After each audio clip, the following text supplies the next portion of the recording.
అందరికీ నమస్కారం అండి. నేను మీ హేమని. ఈరోజు గురువుగారి వర్ధంతి. అది నాకు అసలు మైండ్లో కూడా లేదు. అయితే నేను ఒక వీడియో చూడగానే అయ్యో ఏంటి ఇలా ఉందా అని చెప్పి భయపడి కాల్ చేసి లొకేషన్ షేర్ పెట్టించుకొని నాతో పాటు ఒక 4 మనుషులు ఎక్కించుకొని పరిగెత్తుకుని వచ్చానండి ఇక్కడికి. గురుగారు ఏంటంటే హలో ఏంటి అందరూ మర్చిపోయారా, ఇవాళ నా వర్ధంతి అని ఆయనే మాకు గుర్తు చేసినట్టు అయ్యింది. చాలా చాలా హ్యాపీగా ఉంది. నాకు వచ్చాను, నేనేమో భయపడుతూ వచ్చాను, ఎలాగా ఏం చేయాలి అని మనుషులది మాట్లాడొచ్చాను. తీరు ఇక్కడికి వచ్చి చూసేసరికి చాలా బాగా అయిపోయింది. గురువుగారు మా చేత అంతా పని చెప్పించేసుకున్నారు. చాలా సంతోషంగా ఉంది.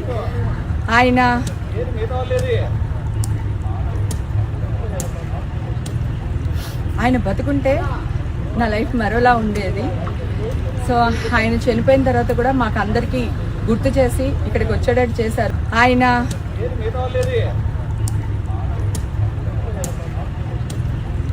ఆయన బతుకుంటే నా లైఫ్ మరోలా ఉండేది. సో ఆయన చనిపోయిన తర్వాత కూడా మాకు అందరికీ గుర్తు చేసి ఇక్కడికి వచ్చేటట్టు చేశారు. ఈ రోజు నుంచి గురువుగారు నేను సినిమాల్లో బిజీగా ఉండాలి, మంచి రాజకీయ నాయకుల అవ్వాలి అని నన్ను ఆశీర్వదించండి. థ్యాంక్ యూ గురుగారు. థ్యాంక్స్ అండి.